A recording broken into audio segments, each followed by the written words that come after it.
이전 시간에는 대퇴골두 무혈성 괴사의 증상, 발생 원인 설명드리고, 그리고 그 진단을 설명하면서 환자의 증상, 그리고 방사선 검사에 의한 진단 방법 설명드리고, 제한된 시간 관계로 동위원소와 MRI 검사는 미처 설명드리지 못했습니다.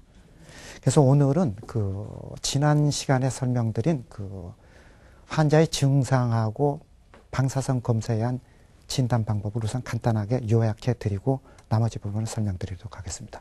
그러니까 지난 시간에 설명드린 진단 방법을 간단하게 요약하면은 이 대퇴골두 무혈성 괴사의 초기에는 아주 특별한 증상이 나타나지 않고, 그 나타나는 증상이라는 게 고관절이죠.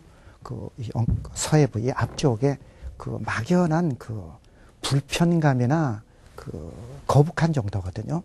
그런데 이런 증상이 많이 활동하거나 오래 걸으면 나타나고, 반대로 쉬거나 또 활동이 적어지면 증상이 곧 소실돼 버리니까 대부분의 사람은 실제 자기 몸속에 대퇴골두죠, 이 뼈가 이렇게 죽어가는 무혈성 괴사가 발생한다는 것은 알기는 그렇게 쉽지가 않습니다.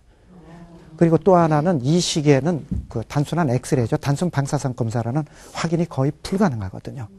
그렇기 때문에 더더구나 이런 대퇴골두 무혈성 괴사의 초기에는 진단이 쉽지가 않다는 뜻이거든요. 그러면은 지난 시간에 의해서 세 번째 진단 방법이죠. 세 번째 진단 방법인 동위원소 검사부터 한번 다시 설명드리겠습니다. 그러니까 진단 방법은 첫째가 환자의 증상이고, 방사선 검사가 엑스레이하고 같은 말입니다. 그 다음에 동위원소 검사가 있고, 네 번째가 MRI 검사가 있습니다. 이 동위원소 검사는 좀 독특한 검사거든요. 그러니까는 동위원소 검사는 이런 대퇴골두 무혈성 괴사만 있는 검사가 아닙니다. 그러니까 동위원소 검사는 간 동위원소, 그 다음에 갑상선 동위원소, 뼈 동위원소, 이렇게 인체 모든 조직에 대한 동위원소가 있어요. 그러니까 한 예를 들어서 아이오다인이라는 동위원소가 있는데, 아이오다인 131 요도죠. 동위원소가 있는데, 이 동위원소를 혈관에 주사하면은 이 동위원소는 오직 갑상선한테만 갑니다. 다른 부위는 안 가고 갑상선으로 갔다가 콩팥을 해서 배설돼 나가 버리거든요.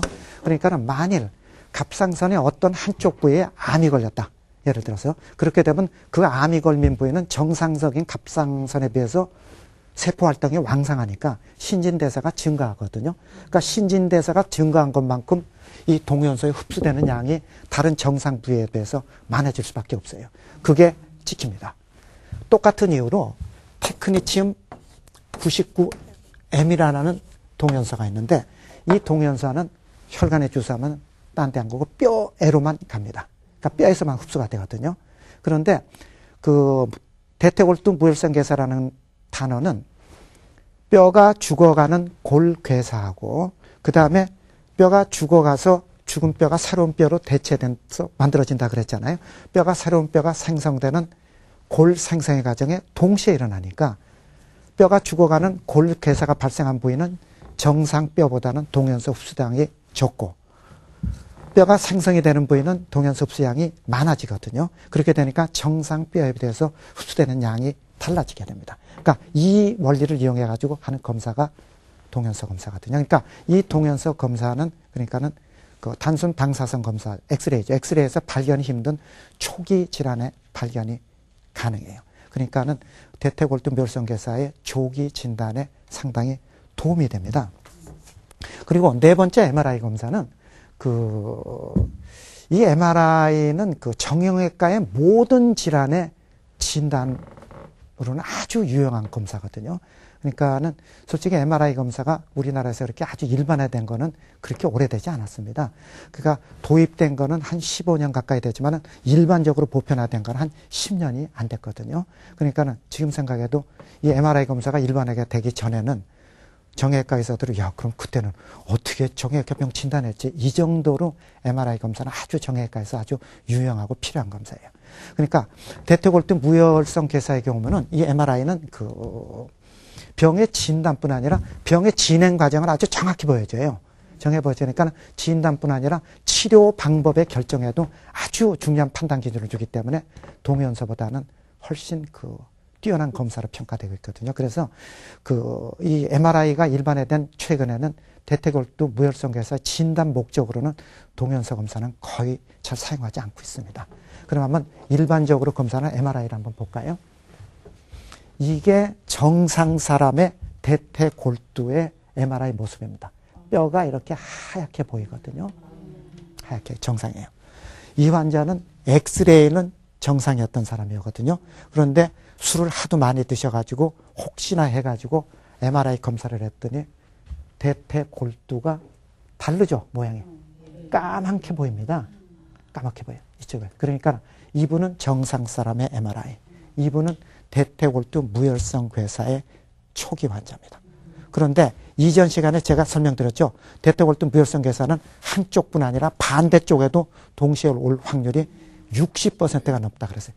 이 환자 역시 환자의 증상은 오른쪽이거든요. 오른쪽만 있는데 찍어봤더니 환자의 증상은 없지만은 반대쪽에도 역시 뼈가 죽어가는 무혈성 괴사가 있다는 뜻입니다.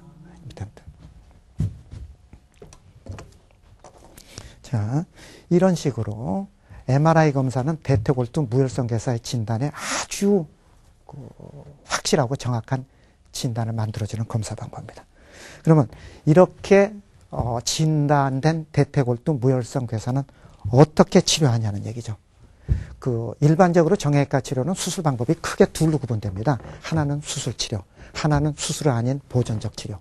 뭐 약이나 물리치료 이런 거죠. 그런데 대퇴골두 무혈성 괴사는 솔직히 수술 위에는 적절한 치료 방법이 없어요. 그러니까 약이나 주사나 뭐 물리치료나 이렇게 해서 무혈성 괴사를 치료한다. 좀 설득력이 없는 얘기입니다. 자, 그러면은 이 대퇴골두 무혈성 괴사의 수술 방법에는 크게 두 가지가 있거든요. 원래의 관절을 유지하면서 살리는 방법이에요.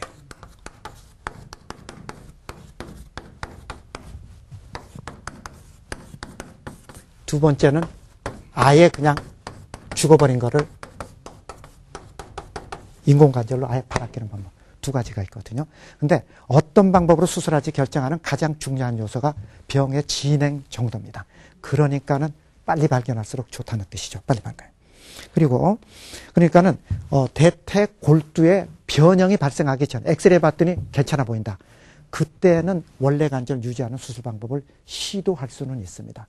그런데 대퇴골두가 엑스레이 봤더니 찌그러지거나 변형이 생겼거나 안 그러면 관절염이 생겼다. 그때는 다른 방법이 없습니다. 다 뜯어내버리고 인공관절로 바꿔줘야 돼요.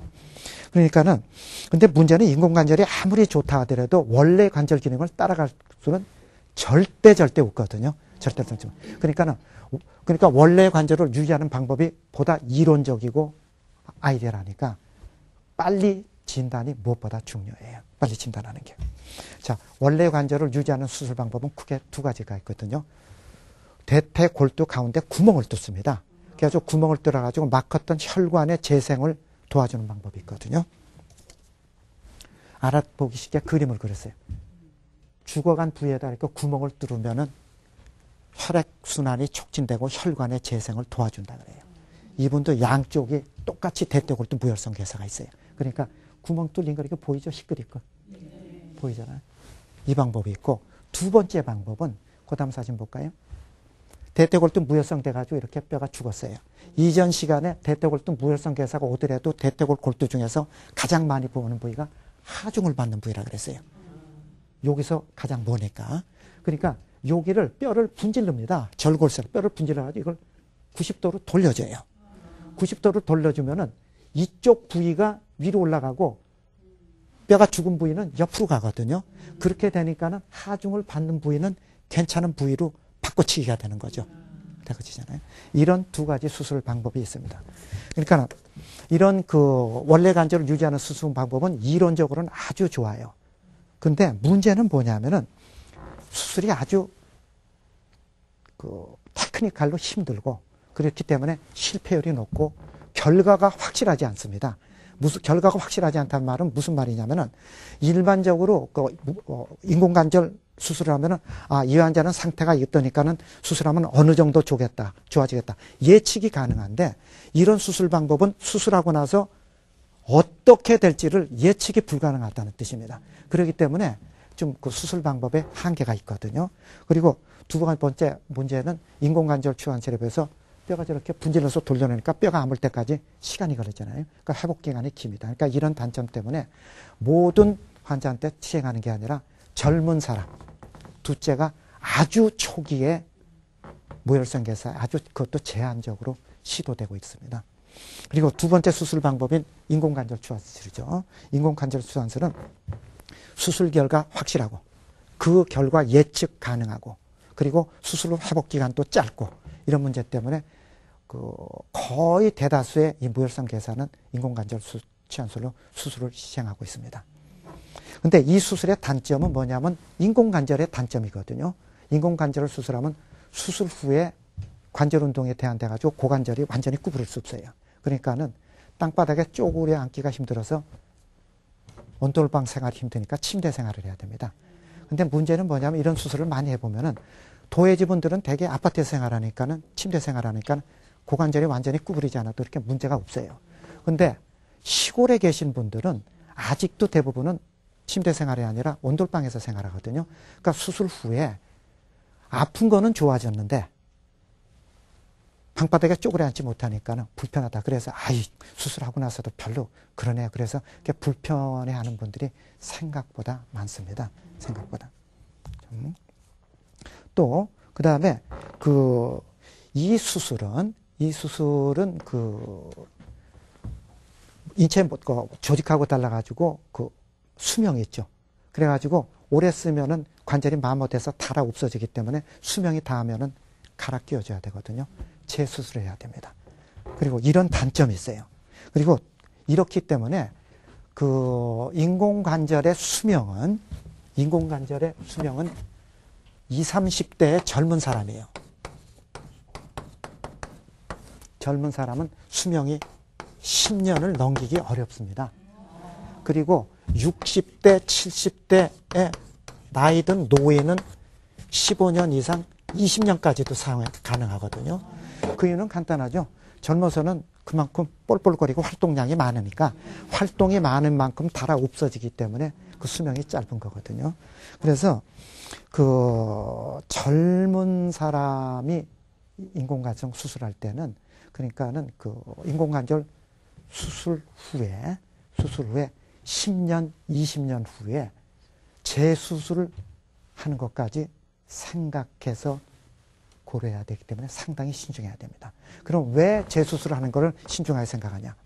인공관절 수술은 첫 번째 수술할 때보다 재수술할 때 수술 후 결과가 훨씬 떨어집니다.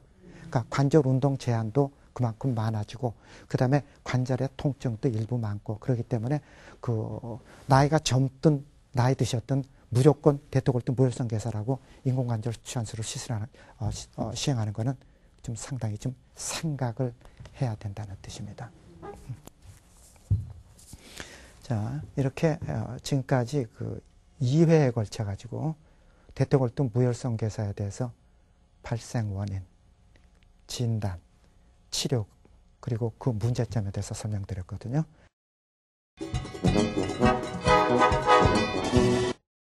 무혈성 괴사는 무릎 통증부터 오는 건가요? 예, 그 대퇴골두 무혈성 괴사의 증상을 설명드리기 전에 먼저 일반적인 얘기를 한번 설명드리거든요. 어떤 병이 발생하면은 그 증상에 연관통이라는 단어가 있습니다. 그러니까 가장 대표적인 예가 요새는 그런 환자들이 무척 적었지만 제가 아직 젊고 어렸을 때 아주 그 초년병 의사 때는 저는 정형외과 의사이기 때문에 내과하고는 비교적 관계가 멀지만은 내과 환자 중에서 폐결핵이 그렇게 많았습니다. 제가 아주 초년병 의사일 때. 그런데 폐결핵이라는 거는 폐가 염증이 생겨가지고 폐가 염증이 생기고 죽어나가고 병이 생기는 건데 그러면 폐가 아파야 되는데 그분의 상당히 일반적인 특징이 어깨가 아프다고 그렇게 그럽니다.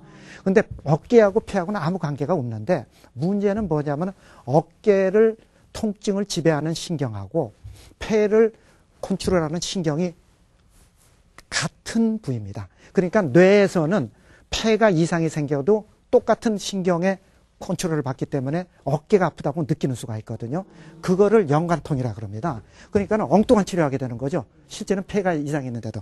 똑같은 이유로 고관절이죠. 대퇴골두를 통증을 느끼는 지배하는 신경하고 무릎의 앞쪽을 지배하는 신경이 같아요. 같으니까는 고관절에 이상이 생기면은 고관절도 물론 아프지만은 뇌에서 느낄 때는 무릎의 앞부분이 아프다고 느끼는 경우가 상당히 많습니다. 상당히 많으니까 아차 잘못하면은 무릎이 이상이 있다. 무릎이 잘못됐다. 그래가지고 엉뚱한 치료하는 경우가 실제 있습니다. 그러니까는 그 질문하신 내용 중에 무릎에 통증이 오면은 무조건 그 환자가 모두 대퇴골두 무혈성 괴사는 아닙니다. 그렇지만 반대로 대퇴골두 무혈성 괴사의 상당히 많은 퍼센트가 무릎의 앞부분에 통증을 느끼는 경우가 오게 됩니다. 예. 그러면 곧 다음 질문 있으신 분 계신가요?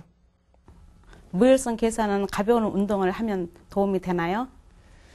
예, 그 대퇴골두 무혈성 괴사는 제가 좀 전에 설명드렸지만은 다른 일반적인 정형외과 치료하고 달라가지고 그 말이 무슨 말이냐면 일반적인 정형외과 질환은 그 치료가 크게 두 종류로 구분이 가능하다고 그랬습니다. 첫째가 수술이 아닌 보존적 치료. 그러니까 물리치료, 약물치료, 주사치료 이런 거죠. 그리고 두 번째가 수술. 두 가지가 있다고 그랬습니다. 근데 대퇴골두 무혈성 괴사는 일단 이 병이 확인이 되면은 다른 방법으로는 그 진행 과정을 차단시키거나 원상으로 회복시킬 방법은 아예 거의 불가능합니다. 그러니까 보존적 치료라는 거는 존재하지 않고 오직 수술 방법 외에는 없어요. 그래서 대퇴골두 무혈성 괴사가 일단 걸리면 그렇게 심각하다는 뜻이거든요. 그러니까는 지금 말씀드린 대로 그러니까 가벼운 운동을 한다. 근육을 키워준다. 이렇게 하는 거는 보조요법으로 수술 후에 보조요법으로는 도움을 줄 수 있지만은 대퇴골두 무혈성 괴사의 진행 과정을 막거나 차단시키는 데는 아무 도움을 주지 못합니다. 자, 이도영 박사의 건강 이야기 오늘은 대퇴골두 무혈성 괴사의 진단 그리고 치료에 대해서 설명드리는 시간이었죠. 다음 시간에는 말도 많고 탈도 많은 허리 디스크 그리고 허리 협착증이 있죠. 이런 수술 후에 그 후유증으로 고생하는 척추 수술 실패 증후군을 가지고 여러분을 모시도록 하겠습니다. 여러분 다음 그 시간까지 안녕히 계십시오.